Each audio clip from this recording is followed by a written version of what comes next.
জড়বড়তা কাটিয়ে রাজনৈতিক সরকারের হাত ধরে অর্থনৈতিক গতিশীলতা ফিরবে এমন প্রত্যাশার বিপরীতে বর্তমান সরকার পার করল প্রায় ২.৫ মাস।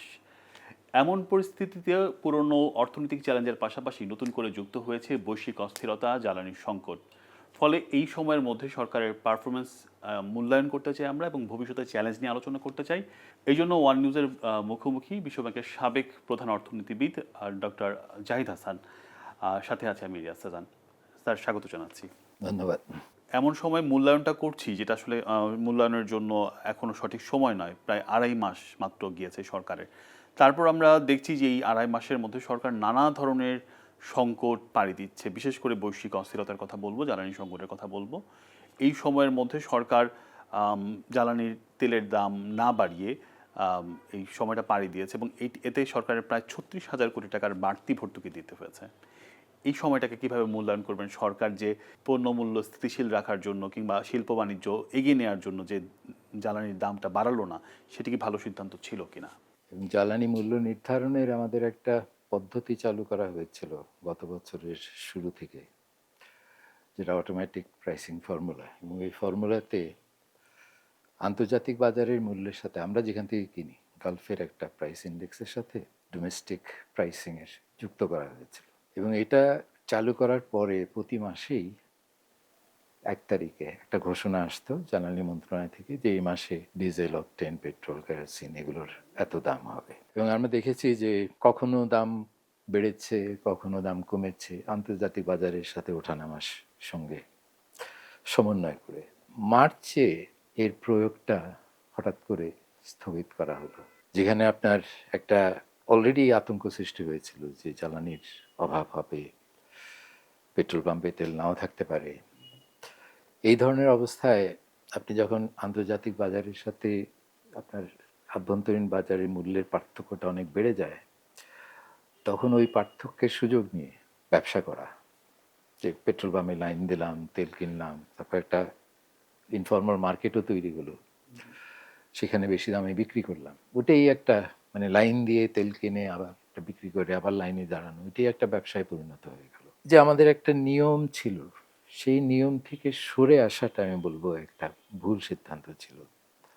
পরে তারা ধরেন কিছুদিন আগে দাম করেছে, কিন্তু এখানে মানে ওই নিয়মটা দেওয়ার মূল উদ্দেশ্য ছিল যে নিয়ম এই মূল্য নির্ধারণে সরকারি ডিসক্রিশনের অ্যাপ্লিকেশনটা এই জায়গাটাকে বন্ধ করা। মানে আমি যখন খুশি বাড়াবো, যখন খুশি কমাবো তা না, বাড়ানোর একটা বা কমানোর একটা ভিত্তি থাকতে হবে। সেই ভিত্তিটা হলো আমি যেই দামে কিনি সেই দাম। তো ওই ফর্মুলা থেকে সরে আসা মানে আপনি ওই সরকারি সিদ্ধান্তের জায়গাটাকে আবার খুলে দিলেন। এবং এর ফলে হয় কি, ওই সিদ্ধান্তটাকে একটা রাজনৈতিক সিদ্ধান্ত হিসাবে দেখা হয়, একটা বাজারের সিদ্ধান্ত না। কিন্তু যদি বাজারের দিকে যেতাম তাহলে তো আমাদের আবারও মূল্যস্ফীতির ইয়াতে পড়তে হতো, আবারও আমাদের শিল্পগুলো স্থবিরতার মুখে পড়তো। মূল্য না বাড়িয়ে কি আমরা সেটা সমস্যাকে সমাধান করতে পেরেছি? এবং সমস্যাটাকে আরো বেশি জটিল করে ফেলেছি। কারণ এই যে তেলটা বাসায় মজুদ আছে, এইটা তো আর শিল্প বা কৃষিখাতে ব্যবহার করার কোনো সুযোগ থাকছে না। এখানে একটা প্রিন্সিপাল মনে রাখতে হবে যে যখনই কোনো পণ্যের অভাব হয়, সেই পণ্যের ব্যবহারে সাশ্রয়ী হওয়া ছাড়া তার কোনো বিকল্প নাই। যেখানে যোগান আপনার কমে গেছে, ব্যবহারে যদি আপনি সাশ্রয়ী না হন, তাহলে আপনি ম্যানেজ করবেন কিভাবে? এবং সাশ্রয়ী হওয়ার তাগিদটা আসবে কোত্থেকে? আপনার পকেট থেকে যদি তাগিদটা না আসে, শুধু আমি বললাম যে না আমি মূল্য কম রাখছি কিন্তু আপনি ব্যবহারটা একটু কম করেন, তা ওইটা তো আমি একটা মিক্সড কনফ্লিক্টিং সিগন্যাল দিচ্ছি। মূল্য কম রাখা মানে ব্যবহার বেশি করার উৎসাহ দেওয়া। ভবিষ্যৎ হোক নিরাপদ, বিনিয়োগ হোক বিশ্বস্ত, আর আমার পছন্দ সল্ট বে। ওয়েলকাম টু সল্ট বে। সেক্ষেত্রে যে এই ৩৬,০০০ কোটি টাকার একটা বড় গ্যাপ সরকার বলছে যে বাড়তি ভর্তুকি দিতে হয়েছে, সেটি তো আমাদের অর্থনীতিতে একটা ক্ষত তৈরি করলো নাকি? সরকারের বাজেটের উপরে একটা বড় চাপ তৈরি করলো, এবং এটা তো প্রয়োজন ছিল না। আর এটা তো ওই আমরা যখন বছরের শুরুতে বাজেটটা হয়েছিল তখন তো এই ভর্তুকিটা বাজেটের পরিকল্পনার মধ্যে ছিল না। এমনিই আপনার রাজস্ব আদায়ে প্রচুর ঘাটতি আছে, ভর্তুকির বোঝা অলরেডি অনেক বেশি, সেখানে এই মূল্যটাকে কৃত্রিমভাবে চেপে রেখে ভর্তুকির বোঝা বাড়িয়ে যেটা আপনি এফোর্ড করতে পারেন না, এটাতে না যারা ব্যবহার করেন তাদের লাভ হয়েছে, না যে ভর্তুকি দিচ্ছে তার চাপটা কমেছে। জ্বালানি খাত তো বটে, আসলে কৃষি খাত এবং অন্যান্য প্রয়োজনীয় খাতে যে ভর্তুকি দেওয়া হয় আইএমএফ বলছে এগুলো না দেওয়ার জোরে এবং বাজার মূল্যের উপর তারা ছেড়ে দিতে বলছে, এবং যার কারণে জুনের যে অর্থ ছাড়ের কথা ছিল সেটি কিন্তু এখনো সংশয়ের মধ্যে আছে। একদিকে ভর্তুকি, আরেকদিকে আইএমএফ এর ঋণ, আসলে আমাদের কোন দিকে এগোনোর প্রয়োজন আছে? আইএমএফ এর ঋণের ব্যাপারটা অবশ্য আরো ব্যাপক। এখানে শুধু ভর্তুকির বিষয়ে যে দ্বিমতের কারণে অর্থ চার আটকে আছে তা না, এখানে আরো আরো অনেক বিষয় আছে। আইএমএফ যে ভর্তুকিটা কমানোর উপর বেশি জোর দিচ্ছে সেটা কিন্তু কৃষিতে না, সেটা হলো বিদ্যুতে। জ্বালানির মধ্যে বিদ্যুতেই সবচেয়ে বেশি ভর্তুকি এখন আছে, এবং সেইটা তো আপনারা জানেন যে বিদ্যুতের যে সমস্ত চুক্তির মাধ্যমে আইপিপি গুলো থেকে বিদ্যুৎ ক্রয় করা হয় এগুলি সবই অতি মূল্যায়িত। তো সেখানে আইএমএফ এর যেটা এমফেসিস সেটা হলো যে এই ভর্তুকি তো আপনারা এফোর্ড করতে পারেন না, কাজেই কস্ট যদি কমাতে না পারেন, যেহেতু কস্ট কন্ট্রাকচুয়ালি এখন নির্ধারিত হয়ে গেছে, তো ওই কন্ট্রাক্টটা যদি আপনার ঠিক করা না হয় তাহলে তো ওই কস্টে আপনাকে কিনতে হবে চুক্তি অনুযায়ী। তো সেক্ষেত্রে মূল্য বৃদ্ধি ছাড়া তো ভর্তুকি কমানোর আর কোনো বিকল্প নাই। কাজে সেখানে আইএমএফ এর যেভাবেই হোক, কস্ট রিডাকশন হোক বা মূল্য বৃদ্ধি হোক, বিদ্যুতে ভর্তুকি কমাইতে হবে। কারণ আমরা তো এর ভর্তুকির বোঝা যে কি ধরনের সমস্যা তৈরি করতে পারে সেইটা তো আপনারা 2024 সালে দেখেছেন যে পিডিবি তার বিলগুলা আইপিপিতে বকেয়া থাকার কারণে আইপিপি গুলা বিদ্যুৎ সরবরাহ বন্ধ করে দেওয়ার অবস্থায় পৌঁছে গেছে। অন্তর্বর্তীকালীন সরকারের সময় তারা কিছুটা জরুরি ভিত্তিতে এই বকেয়া বিলগুলো শোধ করার ব্যবস্থা করেছিল। কাজে এই যে ফাইন্যান্সিং এর যে একটা প্রবলেম তৈরি হয় ভর্তুকি থাকার কারণে, সেজন্য আইএমএফ এর যুক্তিটা ছিল যে এই ভর্তুকি না কমালে তো আপনি এই বিদ্যুৎ সিস্টেমটাই একটা ঝুঁকির মধ্যে পড়ে যাচ্ছে, পুরো অর্থনীতি তখন মানে সচল থাকাটাই একটা ঝুঁকিতে পড়বে। সরকার আসলে নানা ধরনের সামাজিক কার্যক্রম হাতে নিয়েছে, বিশেষ করে ফ্যামিলি কার্ড, কৃষক কার্ড, তাছাড়া বিভিন্ন সুযোগ সুবিধা তারা একটা কার্ডের মাধ্যমে দেওয়ার প্রতিশ্রুতি দিচ্ছে। তো এই যে এত ধরনের সামাজিক উদ্যোগ, সেটি আসলে এই এত চাপের মধ্যে, ভর্তুকির চাপ, বৈশ্বিক অর্থনীতির অস্থিরতার চাপে আসলে কতটুকু করা সম্ভব, এই উদ্যোগটাকে কেমনভাবে দেখছেন, বিশ্লেষণ করছেন, এবং আসলে এটা কন্টিনিউ করা যাবে কিনা? অর্থনীতি গত কয়েক বছর ধরে একটা দুর্বল অবস্থায় আছে। মূল্যস্ফীতি অনেক উচ্চ পর্যায়ে রয়ে গেছে দীর্ঘদিন ধরে, প্রবৃদ্ধিতে তেমন কোনো গতি নাই, কর্মসংস্থান স্থবির। সেখানে আমরা ইদানিংকালে দরিদ্রতার হিসাব যেগুলো দেখেছি, সেখানে দেখা গেছে যে দরিদ্র মানুষের সংখ্যা বেড়ে গেছে 2022-এর তুলনায়। তো ওই ধরনের অবস্থায় এই যে সামাজিক সহায়তা কর্মসূচি এগুলোর বাড়ানো এবং নতুন উদ্যোগ, এটাকে অবশ্যই সময় উপযোগী বলতে হবে। কিন্তু যেই প্রশ্নটা বড় হয়ে দাঁড়িয়েছে সেটা হলো, এখন তো আমরা পাইলট বেসিসে ক্ষুদ্র আকারে এই কর্মসূচিগুলো শুরু হয়েছে, এইগুলো স্কেলিং আপ করতে গেলে যেই অর্থের প্রয়োজন হবে সেই অর্থের যোগান আসবে কোত্থেকে?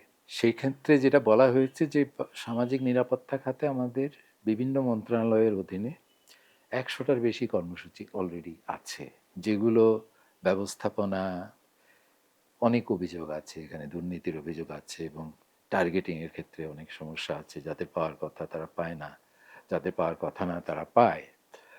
এখন এই কার্ডের মাধ্যমে যদি আপনি ওই দরিদ্র মানুষ, দরিদ্র পরিবার এবং নিম্ন আয়ের পরিবারের কাছে পৌঁছাতে পারেন, এবং অন্যান্য যে সমস্ত কর্মসূচি চলমান আছে যেখানে অনেক সমস্যায় জর্জরিত, এগুলোকে যদি আপনি কনসলিডেট করতে পারেন, তাহলে ওখানে যে টাকাটা ব্যয় হয় সেই ব্যয়টা সাশ্রয় করে এই নতুন কর্মসূচি আরও বেটার ম্যানেজমেন্টের মাধ্যমে এগুলোকে যদি আরও ব্যাপক স্কেলিং আপটা করা যায়, তাহলে কিন্তু এটা এই সময়ের চাহিদাটা মেটাতে সক্ষম হবে।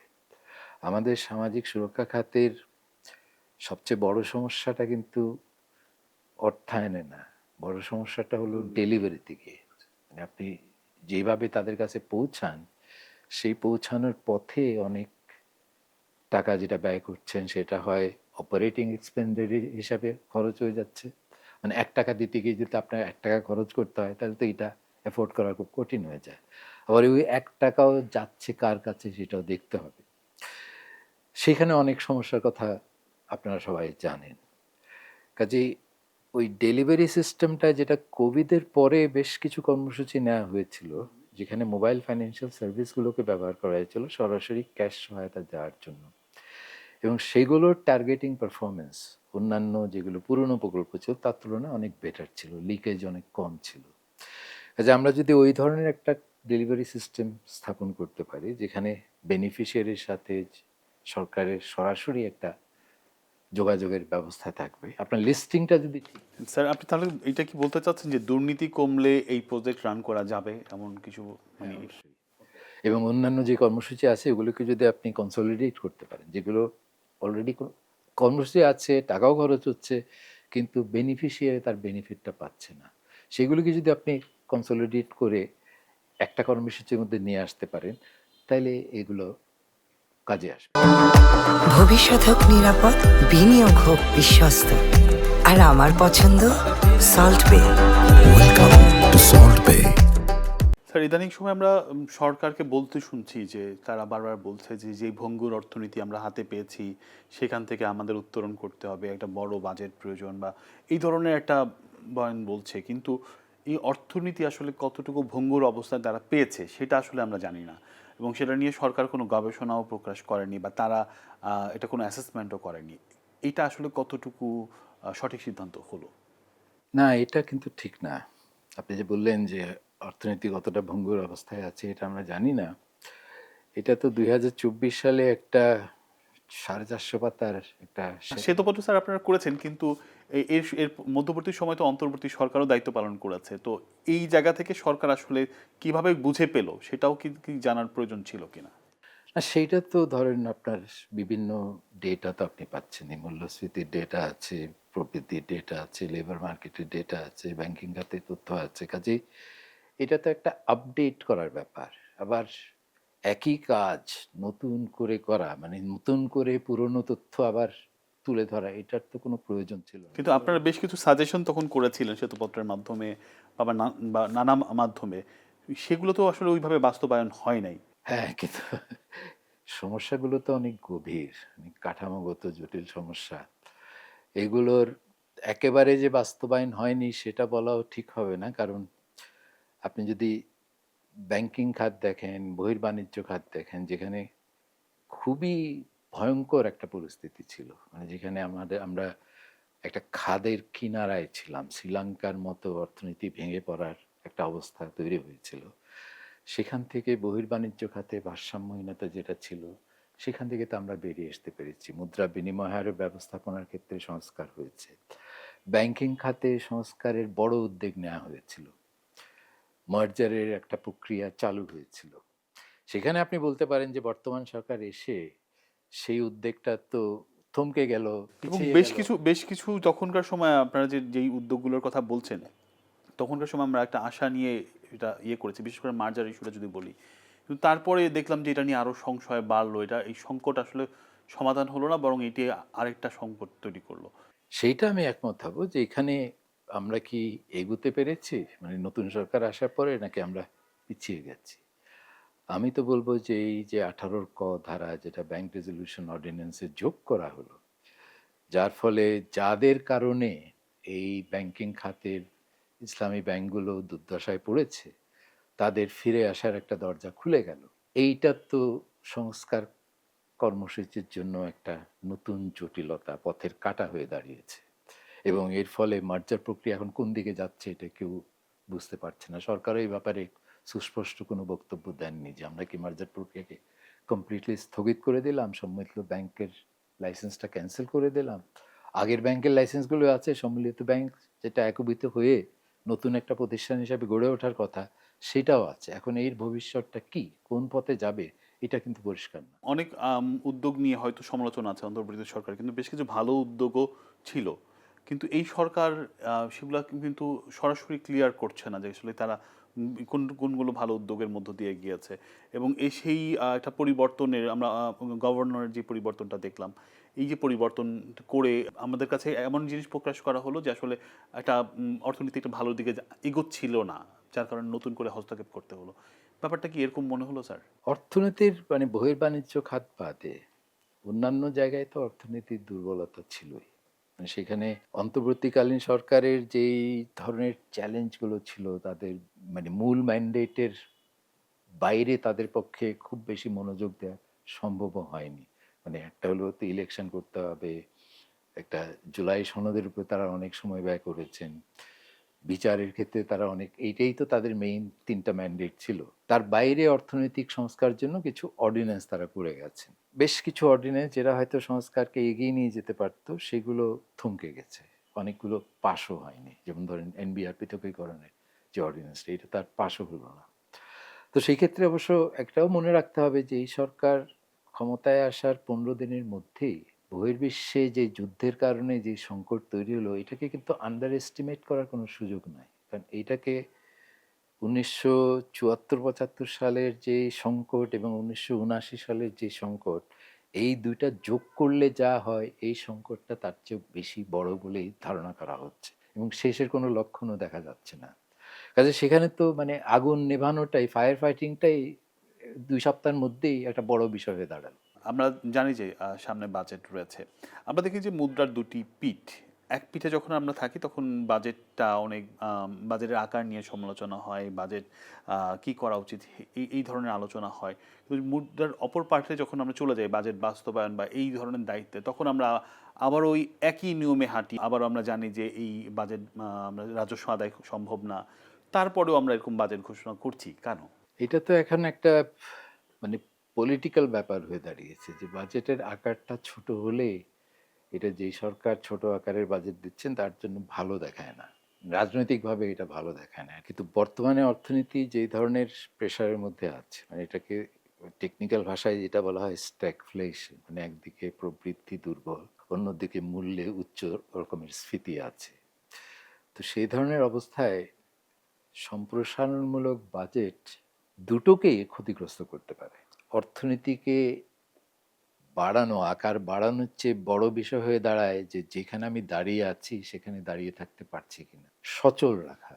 প্রবৃদ্ধি তো পরের ব্যাপার, যেটা আছে সেটাই যদি আপনি ধরে রাখতে না পারেন তাহলে এগোবেন কিভাবে? তো সেইখানে যেই ধরনের সংখ্যা এখন শোনা যাচ্ছে, বাজেটের আকার 9,30,000 কোটি টাকার কথা এসছে, প্রস্তাব করা হয়েছে। ভবিষ্যৎ হোক নিরাপদ, বিনিয়োগ হোক বিশ্বস্ত, আর আমার পছন্দ সল্ট বে। Welcome to Salt Bay. এখানে সবচেয়ে বড় প্রশ্ন হলো যে এটা কি অর্থায়নযোগ্য কিনা। কারণ আপনি যে ওপিটের কথা বললেন, সেই ওপিটটা হচ্ছে আমি এটা বাস্তবায়ন করতে পারবো কিনা, এবং বাস্তবায়ন করতে পারবো কিনা সেটা নির্ভর করছে, প্রি কন্ডিশন হলো ফাইন্যান্সিংটা অ্যাভেলেবল হবে কিনা। ফাইন্যান্সিং অ্যাভেলেবল হলেই যে আপনি বাস্তবায়ন করতে পারবেন সেটার কোনো গ্যারান্টি নাই, কারণ ইমপ্লিমেন্টেশন ক্যাপাসিটিও তো থাকতে হবে। কিন্তু ফাইন্যান্সিং না থাকলে তার বাস্তবায়নের প্রশ্নই আসে না। তা আপনি 9,30,000 কোটি টাকার বাজেটে ধরছেন যে প্রায় 7 লক্ষ কোটি টাকার মতো রাজস্ব আদায় হবে, যেখানে এই পর্যন্ত 5 লক্ষ কোটি আদায় করতে আমাদের ঘাম বেরিয়ে যায়। যে 1 বছরের মধ্যে আমি 2 লক্ষ কোটি টাকা লাভ দিয়ে কেমনে বাড়াবো, সেটা তো এখনো পরিষ্কার না। তো ওই ধরনের অবস্থায় এত বড় আকারের বাজেট দিয়ে যদি আপনি শুরু করেন, একটা প্রত্যাশা তৈরি করেন, তারপর মাঝপথে গিয়ে তো আপনাকে কোথাও না কোথাও কাটছাট করতে হবে। সরকার ব্যাখ্যা করছে যে আমরা বড় মেগা প্রজেক্ট নেব না, কিন্তু আমাদের যে অর্থনৈতিক ক্ষতিগুলো আছে সেই ক্ষতগুলো কাটিয়ে উঠতেও আমাদের আসলে বাজেট প্রয়োজন, অর্থ প্রয়োজন, সেই ধরনের তারা ব্যাখ্যা দিচ্ছেন এবং বলছেন যে আমরা নতুন করে কর ছাড় দেব না এবং ডিজিটালাইজেশনের মাধ্যমে বা ব্যাংক হিসাবের মাধ্যমে রাজস্ব কারা দিচ্ছে না সেই নেটটা খুঁজে বের করবে এইভাবে। হ্যাঁ, কিন্তু সেটাও তো মানে আপনি অল্প সময়ের মধ্যে কতটা এই যেই রাজস্ব আদায় করতে পারতো কিন্তু হচ্ছে না, সেই জায়গাটা ঠিক করতে পারবেন, এটা তো একটা বড় প্রশ্ন। মানে যে কাজ আমরা ধরেন 10-15 বছর ধরে শত চেষ্টা করার পরে অটোমেশনের নানান প্রজেক্ট নিয়েও করতে পারি নাই, 1 বছরের মধ্যে সেটা কতটা করতে পারবো? সেখানে সাফল্যের লক্ষ্যটাও তো বাস্তব ভিত্তিক হতে হবে। আর প্রয়োজনের কথা যেটা বলছেন, সেখানে কিন্তু প্রায়োরিটির ব্যাপারটাই বড় হয়ে দাঁড়ায়। এমন বাস্তবতার মধ্যেই আমরা দেখতে পাচ্ছি যে বিশ্বব্যাংক একটা অ্যাজাম্পশন করেছে, যেখানে হচ্ছে এই বছর আমাদের জিডিপি প্রবৃদ্ধি তারা বলছে 3.9% মধ্যে থাকবে এবং আগামী বছর সেটি কিছুটা কাটিয়ে উঠে কিছুটা উপরের দিকে উঠবে এমন করছে। বিশ্বব্যাংকের এই অ্যাজাম্পশনটাকে আপনি কিভাবে দেখেন বা এই গবেষণাকে আপনি কিভাবে দেখেন? 3.9 যদি এবছর অর্জিত হয়, প্রবৃদ্ধির সাথে সম্পৃক্ত যে সমস্ত সূচক আছে, রেমিটেন্স বাদে অন্য কোনো সূচকে আপনি 3.9-এর লক্ষণ দেখতে পাবেন না। এক্সপোর্টের গ্রোথটাই মার্চ পর্যন্ত নেগেটিভ, ওখানে কোনো প্রবৃদ্ধি হয়ই নাই। প্রাইভেট সেক্টর ক্রেডিট গ্রোথ দেখেন, এটা 6-এর নিচে নেমে আসছে। আর ওই 6 যে সব প্রবৃদ্ধিতে যাচ্ছে তা কিন্তু না। এখানে কৃষি খাতে আমাদের কিছু পারফরমেন্সে তেমন বড় ধাক্কা এবছর আসেনি, বড় ধরনের কোনো প্রাকৃতিক দুর্যোগ হয়নি, আমন উৎপাদন ভালো হয়েছে। বোরো হয়তো অতটা খারাপ হবে না, যদিও বোরোতে কিছু সমস্যা ইদানিং জ্বালানি সংকটের কারণে দেখা দিয়েছে। কাজে এই ধরনের অবস্থায় 4% বা তার কাছাকাছি প্রবৃদ্ধি অর্জন করতে পারলে আমি বলবো এটা খুবই ভালো অর্জন হবে। তার বাইরে আসলে আমরা যেটা বুঝতে পারি যে এই পরিস্থিতি তো আসলে খুব সহসাই কাটবে না। যে সংকটগুলোর কথা আমরা বলছি, বিশেষ করে বৈশ্বিক অস্থিরতা বা অন্যান্য সংকটগুলো, এমন অবস্থায় আসলে সরকারের অর্থনীতিকে নিয়ে এগিয়ে যাওয়ার মূল চ্যালেঞ্জটা কি হবে? কিভাবে এই পথ পরিক্রমা নিয়ে এগিয়ে যাওয়া উচিত বলে আপনি মনে করছেন? প্রথম হলো যে প্রায়োরিটি আমি কোনটাকে দেব। দুটো বড় প্রায়োরিটি এখন খাদ্য নিরাপত্তা, ফার্টিলাইজারের একটা সংকট এবং সেচের একটা সংকট তৈরি হয়েছে। কাজে সেখানে আমার ফার্টিলাইজারের যোগানটা যাতে সময় মতো কৃষক পর্যায়ে পৌঁছায়, সেচের ক্ষেত্রে ডিজেল এবং বিদ্যুতের যে সরবরাহ এটা ঠিক রাখা। আর এটা ঠিক রাখতে গেলে আমার জ্বালানি নিরাপত্তাটা নিশ্চিত করতে হবে। এই ধরনের সিচুয়েশনে দুটো বড় প্রায়োরিটি। এবং সেই সাথে সাথে কাঠামোগত সংস্কার যেগুলো অপেক্ষমান দীর্ঘদিন ধরে, বিশেষ করে ব্যাংকিং খাতে, জ্বালানি খাতে, আপনার বিজনেস রেগুলেশনের ক্ষেত্রে, স্কিলসের ক্ষেত্রে, এইগুলোতে আমাদের কি করতে হবে এবং কেন করতে হবে এই নিয়ে কিন্তু প্রচুর লেখালেখি হয়েছে। এবং অন্তর্বর্তী সরকার একটা যে রিফর্ম কমিশন করেছিলেন, 500 পাতার একটা বইও সেখানে তৈরি করা হয়েছে।